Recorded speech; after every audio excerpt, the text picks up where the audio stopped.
But wait, there's more. I just let the cat out of the bag.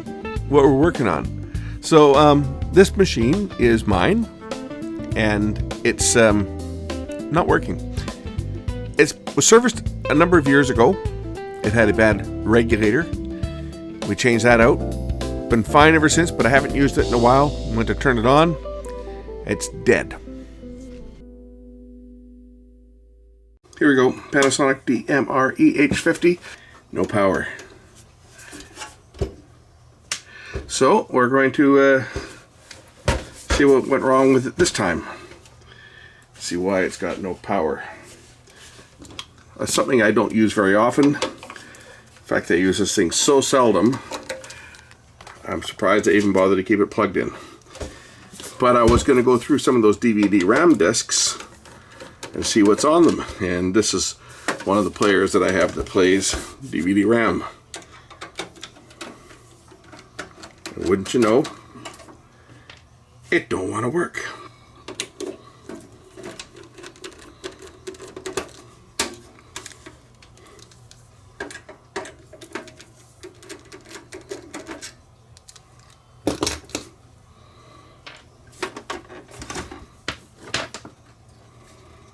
And I'm looking to see if there's a date on here when this is before digital tuners. I know that much. This has only got an analog tuner in it, as far as I know. So I get an analog tuner. Now, the top should just lift off this thing. If I've got all the screws, which I think I do, the top should just pull right off. And reveal a DVD drive and a hard drive. I've got a hard drive built in. Last time it failed, it was one of the regulators here popped. Looks like some caps have gone bad on here. We're gonna have to change those out, I guess. Hopefully that's all it is. It's hopefully something contained to this board here. I know these boards here had some issues from time to time, but it doesn't have a lot of hours on it. It looks like that chip's been kind of warm down there, and there's a battery on here to maintain backup. But it's always been plugged in, so the battery itself should still have some charge, I would think, in it. Well, let's find out what's wrong with this power supply. Now, I see 3 cooked caps here, for sure. Tops are bulging on these. So that may be all the fault is that the B plus is low.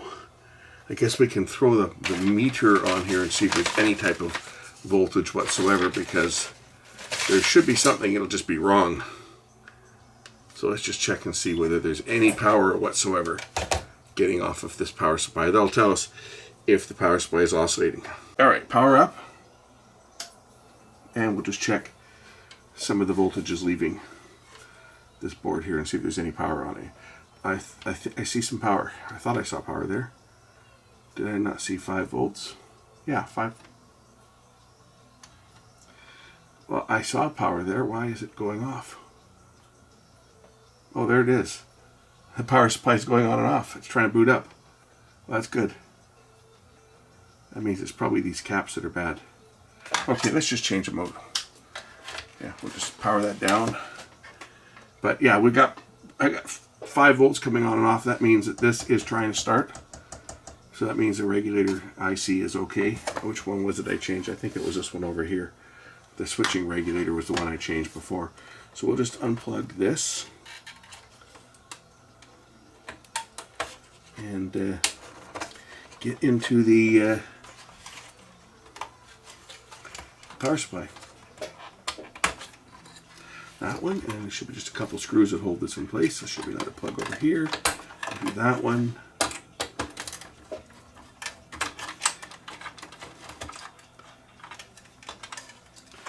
And a couple screws here that hold down the board.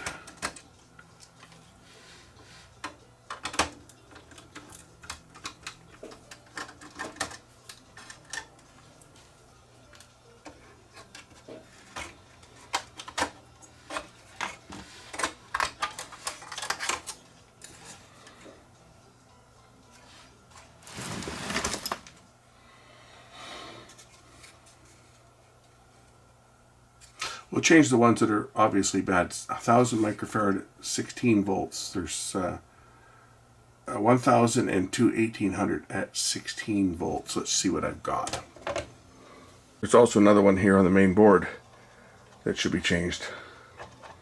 So we'll do that one as well. Now, in case you guys didn't know, techs are typically, well, we don't like creating extra work for ourselves. To change this one capacitor here on the board means removing the entire board, and none of us like that crap. None of us like having to take out a whole bunch of other stuff, like removing the hard drive and removing the digital board here, and nobody likes to do this crap. They don't have to. That's the last resort. So what we're going to do on this, it's a 680 microfarad at 6.3. I have a 560. We can add a couple together. I'm just going to nip this one out here. We're going to lay this one on the board because we got lots of room. Right, I'm not going to go to all the trouble of taking the board out just to remove that one cap. So nippers in hand, negative is towards me, so we'll just kind of nip this one out of here and just tack on to the leads that are already here. We'll put this one on here and give ourselves some room, and then I can tack another one on there for more capacity if needed. But you know, a 560 is probably more than enough for this, to tell you the truth. But we'll just tack this down here. I'll clip these leads a little shorter. And we'll just kind of put this one in here and kind of deal with it. Put it at an angle or whatever. It doesn't matter. But we'll get these replaced and see if it boots back up. It should. And then I can put this one back into service. I was thinking, and I want what you guys' opinions are. I have hundreds upon hundreds upon hundreds of videotapes that were recorded back in from the late 70s to the early 80s. There's TV shows on, sports events, stuff like that. But I'm thinking, I got all kinds of great vintage TV commercials. What do you guys think? Would you guys like to see me do a compilation and go through these tapes and just pick some choice commercials and do a video? Maybe a 10 or a 20 or 15 minute video just highlighting some old vintage commercials. What do you guys think? Would that be something that you would be interested in? I think some of these old commercials are brilliant. And I think that that might be something that people like to watch. So I'll ask your opinion before I do it. Is this something that you would watch if I were to do something like that? If I were to put together a compilation of commercials, would that be something that you would watch? And I know I've got some very unique ones. Like, I know that there was a company that was operating here illegally. They were selling microwave, they call MMDS, multi-point microwave distribution system antennas. They were basically on I think it was 2.3 or 2.5 gigahertz, and they were basically broadcasting satellite TV programming over the air, over microwave, and selling these antennas to people. I never fell into the buy the antenna thing, although someone did give me one that they bought and they couldn't get adequate reception, and they gave it to me to see if I could get better reception, and I got very snowy reception here. The signal was better on the south slope. I'm down by the water, and I got pretty bad reception, but they gave me the antenna to say, here, try this out, see if you have any better luck, because they bought it and they couldn't get a signal, and of course the store wouldn't take it back, obviously. But anyway, these guys were beaming Select TV, which was an American pay TV provider, and they were putting it on the airwaves and carrying it and selling the service to Canadians, illegally, of course. Anyway, that's not what I'm getting at. They took out an ad. Now, Select TV used to run blue movies at night, not XXX, but certainly softcore. They took out an ad that aired, I think it was during the 1984 Grey Cup game on CBC TV, advertising their antenna sale business. I've got that commercial. I gotta find it. I know I've got the game recorded. I know I've got the commercial that they actually had the balls to advertise on network TV selling an antenna that was illegal in Canada. It was Select TV, was an American pay TV provider, and they had a license for MMDS to sell the service in Washington State. So they were, under their license, their quote FCC license. They were beaming programming to Blaine, Washington, and Point Roberts, Washington. But the spill-off was southern BC, and they were selling to here. They weren't renting the antennas. They were supposed to lease the antennas for subscriptions down in the States, and maybe they did, maybe they didn't. But they were selling the antennas here illegally, and anyway, they got shut down. There was a cease and desist order that was issued, and they had to pull the plug on it. And they left everybody that bought one of these antennas with a giant swizzle stick stuck to their chimney, or a little parabolic dish stuck to their chimney, because they shut down as quickly as they arrived. They were around for about a year, I think, and then, but they say they got too cocky and took out an ad on national TV for the Grey Cup game. And that got the attention of the regulators in the States, who then got a court order to order them off the air. That you guys might find that tidbit of information interesting. So this original one was 680. I've got a 560 in here. What do we need to put on to make it 680? Anybody know? The correct answer, of course, is 120 microfarads, which there is no such thing, or at least if there is, I don't have one. But I do have a 100. So we're going to stick this 100 in parallel, which will give this 660 microfarads. Now remember, it's probably going to be higher because most caps, they are actually higher than what they are specified. These capacitors have a 20% tolerance rating, and typically it's 10% on the negative side and 20% on the positive. So this 100 microfarad could be anywhere from 90 to 120. Most of them are going to be a little bit over 100. Same with that 560. It's probably, 560, 570. It'll be over 560 for sure. But adding this extra one here will just bring the ESR down a little bit, and it will give it a little bit of extra capacity. And we'll just do that just because we've got it here. Might as well do it. Get the polarity correct. We don't want one in backwards. That would not be good, would it?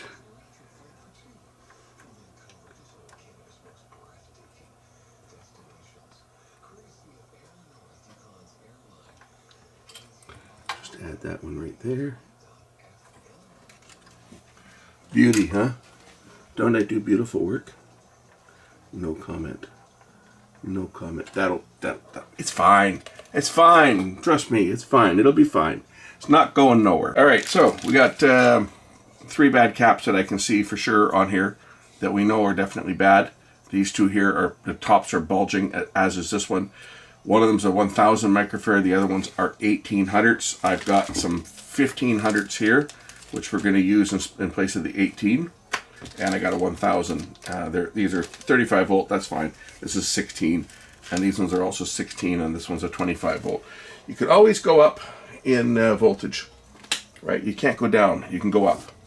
You don't want to go too high though, because the higher your voltage goes, the higher your ESR is going to get. So you try to keep them somewhere close to the original range, but we can go up a little bit here. So this one here that I'm taking out is C1272. I'll just grab this one and pop this one out.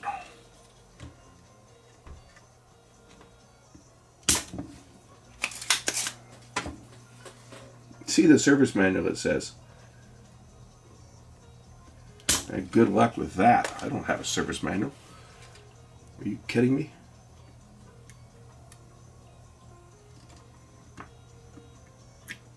There's that one. This is the 1000, so we'll get the 1000 here.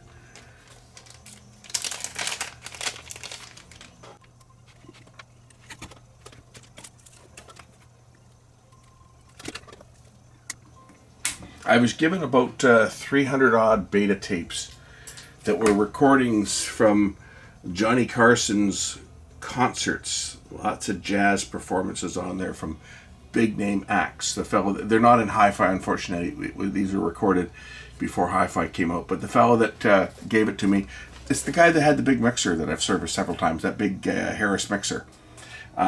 He was a DJ, and he worked at the country station at the time, CKWX, but he was a big jazz fan. And anyway, he had all these recordings stored on beta. Now he's already transcribed them himself. He put them on, he digitized them for himself. And he said to me when he was done, he says, "Hey, you want my tapes?" I said, "Sure." So I've got all these tapes now. A lot of them have got commercials still on them because he just recorded the entire show. So we'll be going through those, and I say I won't be obviously able to show the performances. I wish that I could. Most of them are probably already up on YouTube as it sits, but those would certainly pull copyright. But I am going to digitize them for my own use, obviously. But that's something I'll be doing. I'll be doing that this year at some point. I got so much stuff to do and not enough hours to do it. But you know what? I have a sneaking suspicion that once I pull the pin at work and actually do retire, which is going to happen at some point this year, before the end of the year, I have a sneaking suspicion I'm going to have a lot more time to actually work on projects that I really want to work on.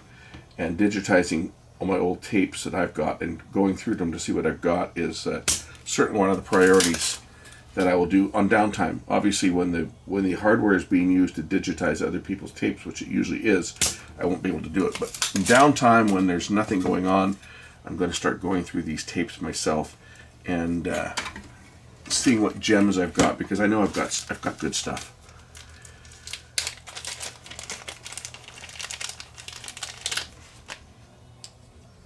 Okay, there's one there, and there's the other one there.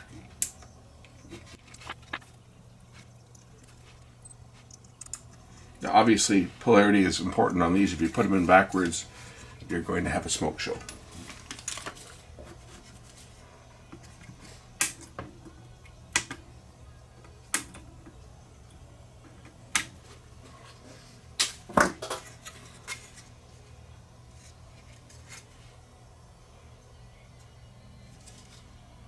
And that one looks like it was replaced. Looks like a newer, maybe not.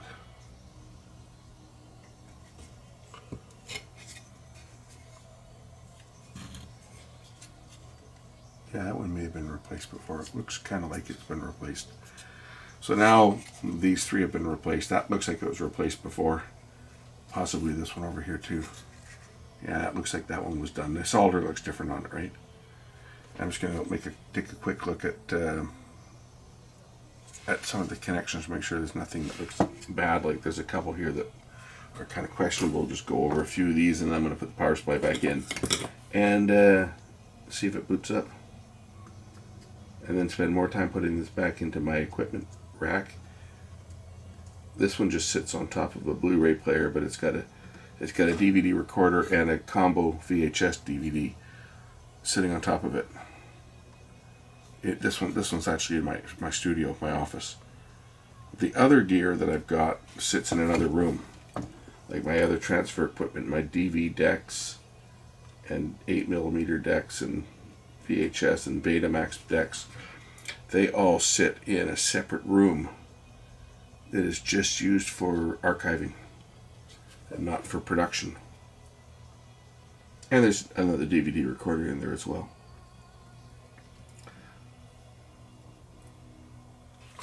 Okay, let's just throw this back in and give it power and watch for smoke. I shouldn't joke about that, because one of these days I'm going to say that and I'm going to get smoke when I really don't want to see smoke. Smoke is the last thing you want to see when you're working on this stuff. I know it slides in there. I got it out. There we go. I think that's in place. It looks like it's in place. Let's get the three special screws with the washers on them.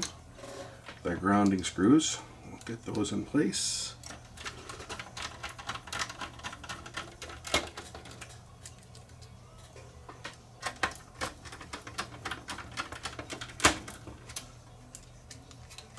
It's just an IDE hard drive on here. This is adapter cable to adapt it to this board.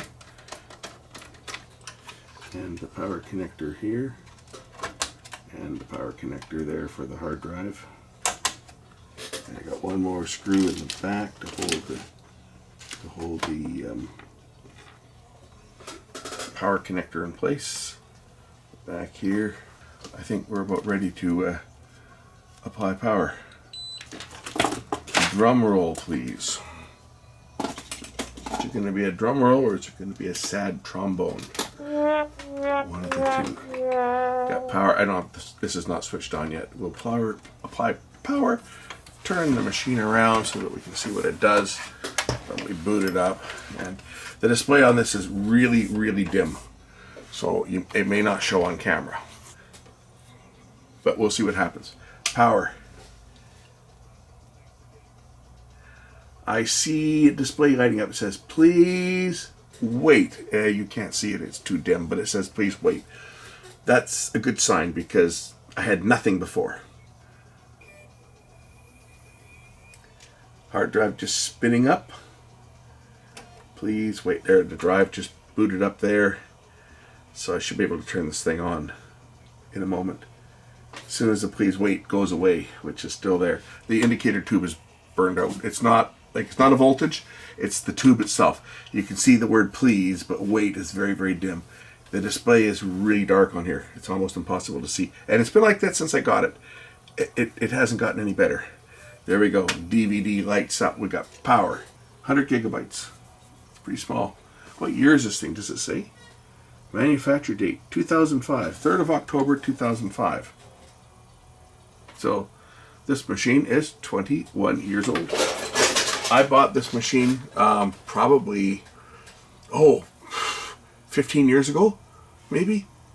I was at a customer's house just hooking up their IPTV boxes, and they had this sitting under their TV. And I said to the lady, a little old lady, I said, do you ever use the DVD recorder? She says, no, my husband bought that thing. We've used it like twice. We don't watch any movies. We haven't recorded anything on it. It's like, ever think about selling it? Oh, yeah, what do you think?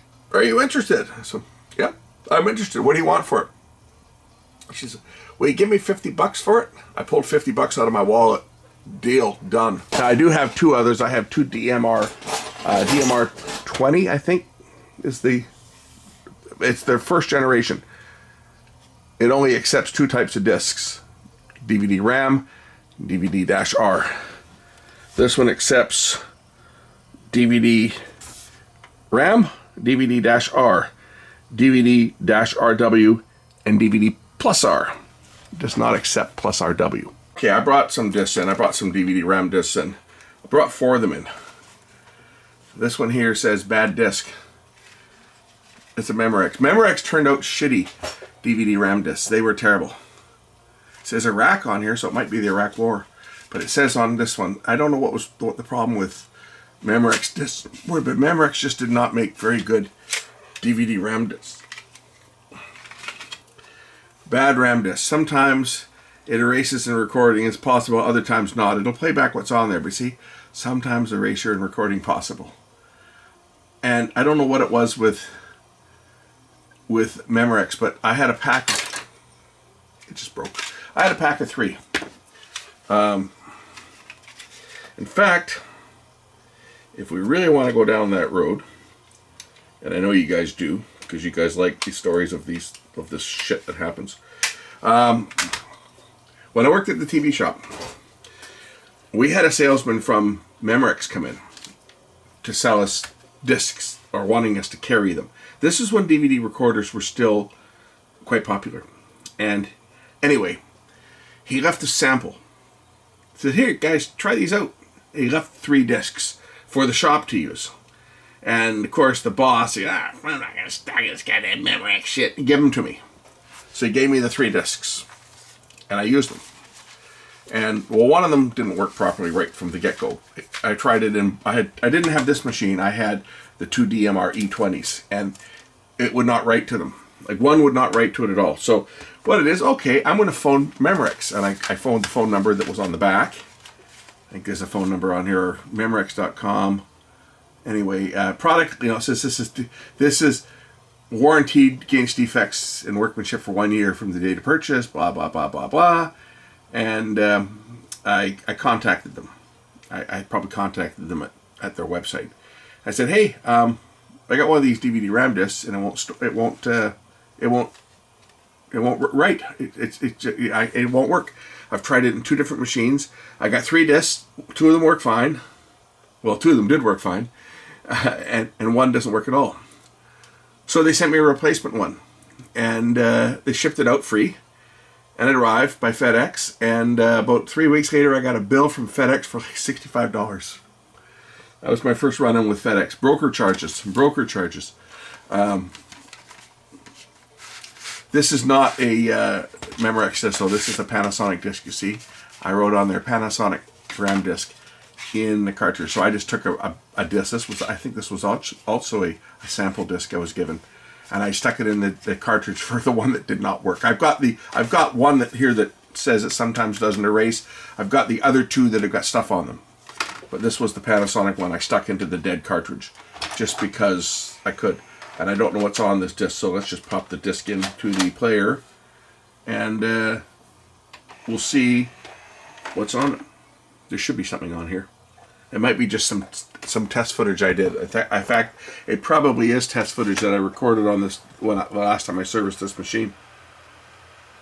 We'll see what's on here. It's probably some of my own content that I used for testing.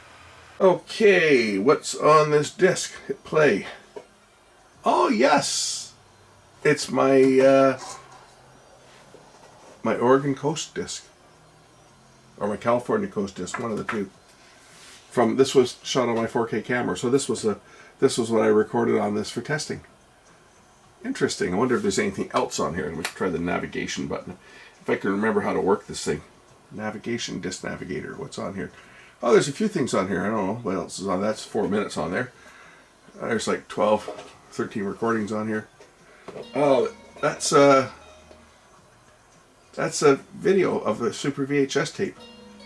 That's my Super VHS test tape, Vancouver Aquarium, shot on the Panasonic PVS 350. This is more footage that I recorded on here. This isn't that old. This is only a few. Well, I shot this 10 years ago, so I mean, it could be up to 10 years old that I recorded this. I don't remember exactly when, and I don't know that they have the date on here. But what else is on here? Looks like there's no time left to record on this disc. It's full. This is my aquarium. Cool. I'm not erasing this, by the way. I'm just showing you guys what's on it. And recording number 9, what's that? Another recording of the fish. I think I recorded it in different speeds.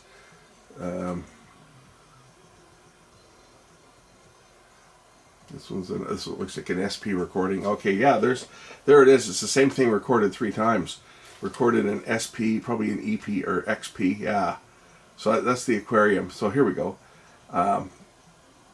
This is the recording of the aquarium. And what was it off? It looks like it was off channel 7.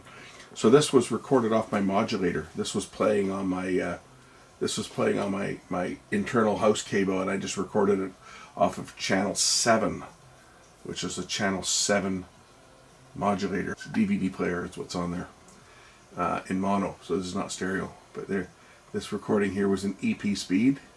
You can see the difference in the quality. Look at how poor the quality is there. That was the 6-hour speed. You see how rough it looks? And we'll compare that to the same thing that was recorded directly off of the in SP. It's only 4 minutes long, this. A slightly better picture.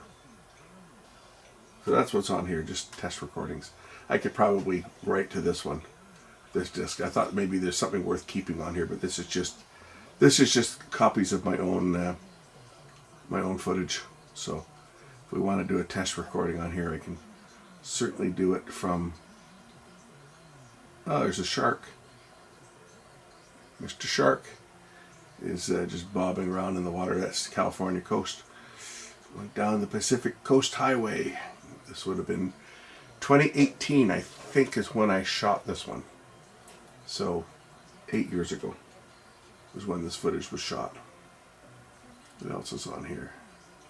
27 minutes of a recording. This one's 27 minutes long, whatever this is. Oh, I've got the Great American Scene on here. Cool. This came off of a Betamax tape. And what else is on there? Is it Bird's Eye?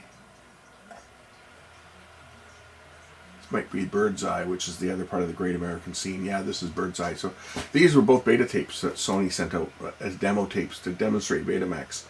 I've got both the tapes. So So that's what's on that disc. Let's see what's on the next disc. Function. Maybe it's function I need to get to. Oh yeah, there's dubbing as well. Let's go to the hard drive. I don't know what's on the hard drive. I might be shocked. There might be something on the hard drive that I can't show you. It's got SD card reader as well for photos. We don't use that. What's on the hard drive? Probably just TV shows. Let's see here. Direct navigator, disk navigator. Oh yeah, there's lots of stuff on the hard drive. It's All in the Family. I was recording All in the Family to cut out the commercials. There we go. On MeTV. And then of course all these shows ended up going on whatever, Netflix or whatever. So but I have, it's on the hard drive on here from whenever I recorded that when it was on MeTV. I think the show is on MeTV still. But anyway, that's that off the hard drive.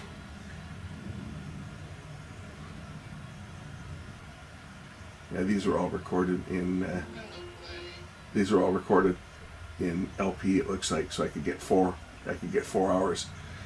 So what I did on this case was I recorded this on my PVR, and then I just played the recording on my PVR and recorded it onto the hard drive here with commercials, and then I'd go and take the commercials out and burn it onto a DVD. That's what I would have done with it, and I used to do a lot with this machine, doing just that. Record stuff off TV, and even experiment with things that you aren't supposed to be able to do, like record from Netflix. Oh yeah, I forgot about that. I'm not supposed to record from Netflix, but as you can see, I can record. I can record anything. Anything. It doesn't matter what it's on. Any source I can record.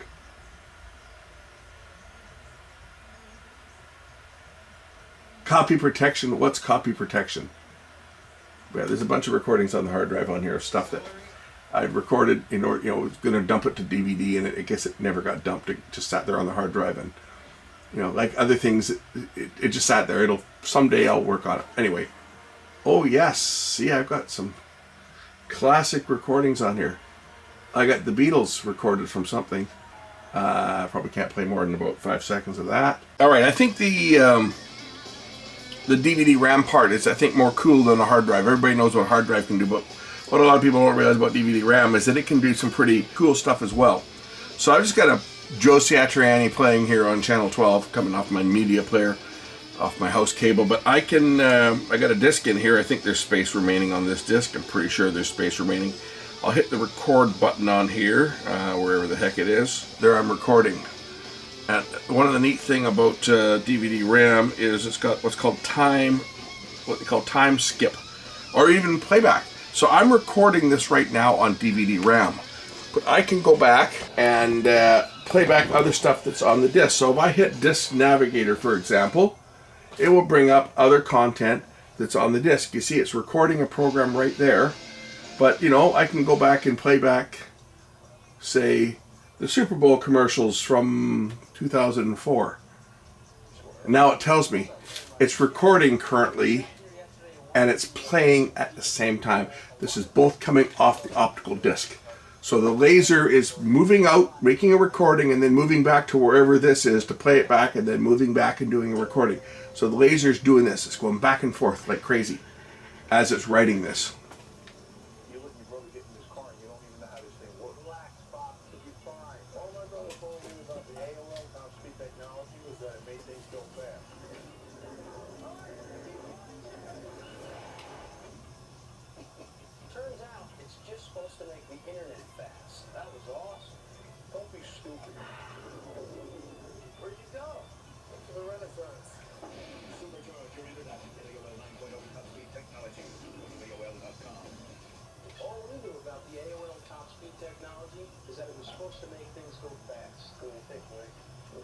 Don't forget when he hits that ramp, it's going to be. I tried to tell Foley that it wasn't a good idea, but as usual, it never matters.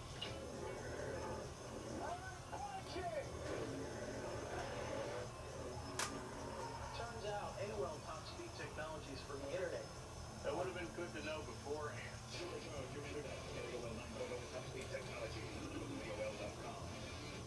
Meditate by George. Meditate.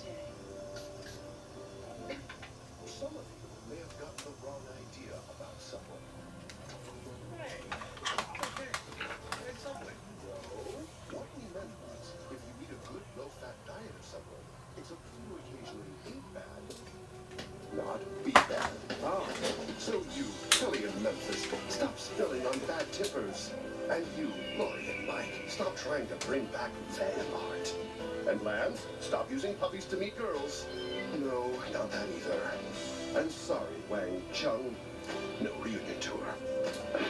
So remember, people, delicious low-fat Subway sandwiches. And for your low-carb goals, the new Atkins-friendly chicken bacon ranch wrap and turkey and bacon nut wrap. They help make up for eating bad, not being bad. Subway, good, so you don't always have to be.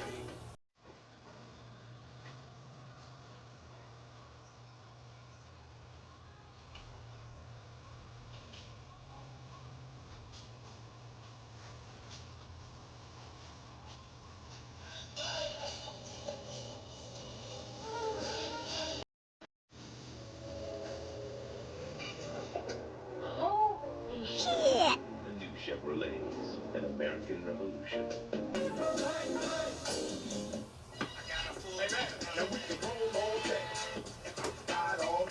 It's only little on the outside. Meet the surprisingly big Chevy Aveo. The new Chevrolets, an American revolution. I love those ones with the chopper guys. They're great. Okay, the dog biting the crotch is coming up. Oh, and the flatulent horse. That's another rough. biggie. Yeah, well, a lot in between there. Yeah, this is Piper. Your Brad Border Collie. Watch this. Piper, fetch. Good boy, Piper. You're such a smart dog.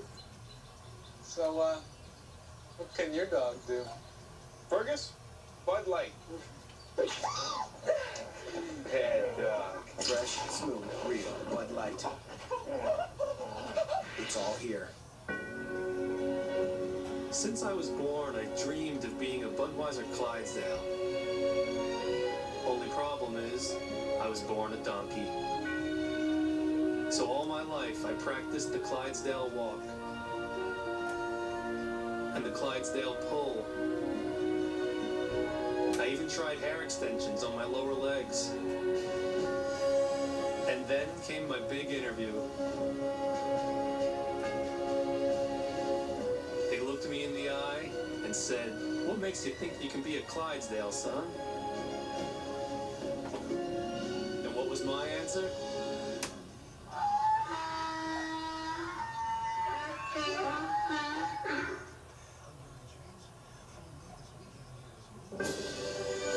I must have said something right.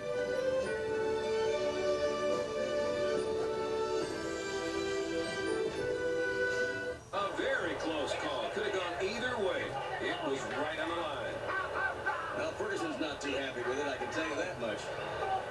Oh, he's beating him like a rented mule. And the ref's just tuning him out. Boy, Where do you train to take a beating like that? He said, when's that porch gonna get painted? And that litter box! It's been 3 weeks! 3 weeks! And you think I could have married Don Hoffman? And would it hurt for you to say that you love me once in a while?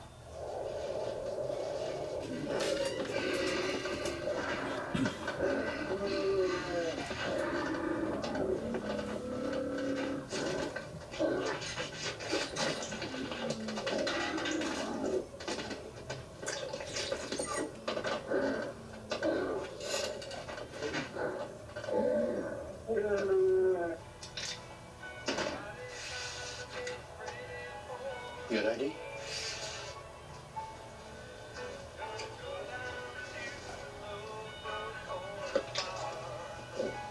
Okay.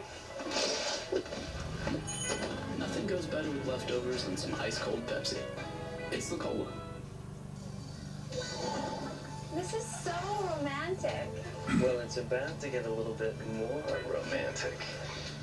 A little candlelight Oh. and a little Bud Light.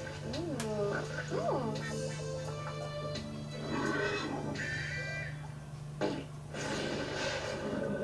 Do you smell barbecue? Oh, Fresh, smooth, real Bud Light. Cool rocket sled. It's all here. It's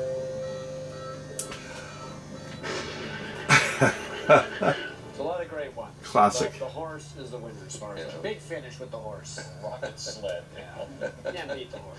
Yeah, they're all pretty good stuff. Oh, yeah. And we saw one a week or so ago with the.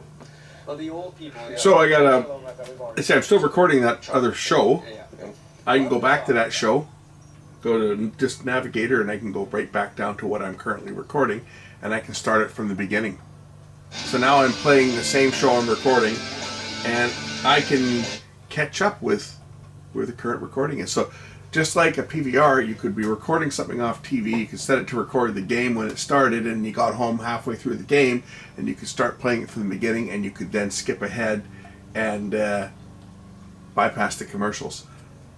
And this is before we had PVRs and hard drive recordings.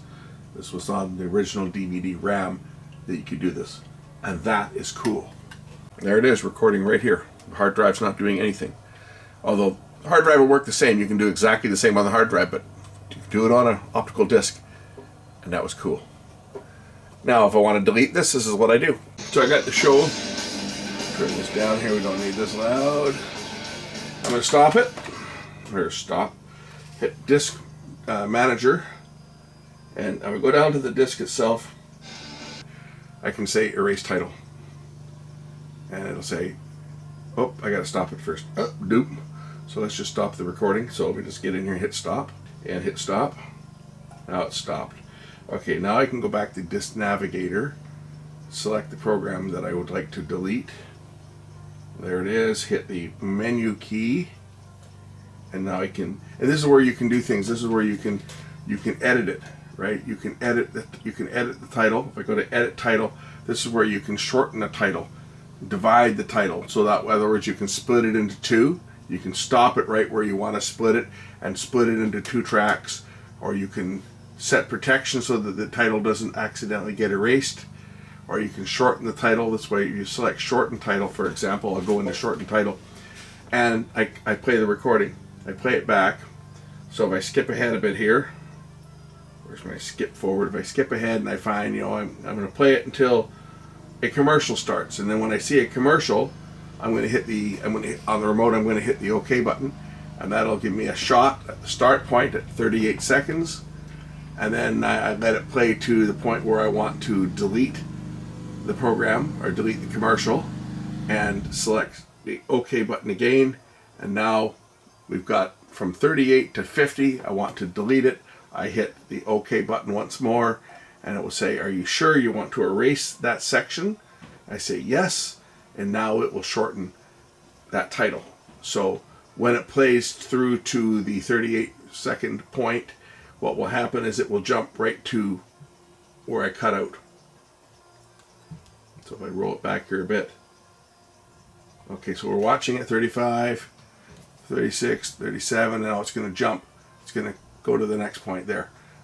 Of course, when you're playing it back, not in this menu, you don't get that pause. It just keeps going. But when I'm in the edit menu, you get the slight pause there. Now if I want to delete this entire program, I can exit from here and bring it back up in the menu in the playlist and say erase title. And I'll say, are you sure? Yes, I want to erase it. Now it erases that one, and it frees up the disk space. There we go. Now that one's erased. Now we're back to this last, which was the Christmas light display that was on the disc before. Anyway, this one is done. So I can now take this back in and set it back up, and hopefully it won't break down again for a while. It's had the caps in it replaced that do go bad. That was replaced before, as I think that one was before as well. This time I replaced these 3 plus this one on the board here, which was obviously showing signs of bulging. So it's got all new caps in it now, and it should be good for a while. And say the time before when it blew up, it was actually that chopping regulator, which cost me I think $5 to get it working.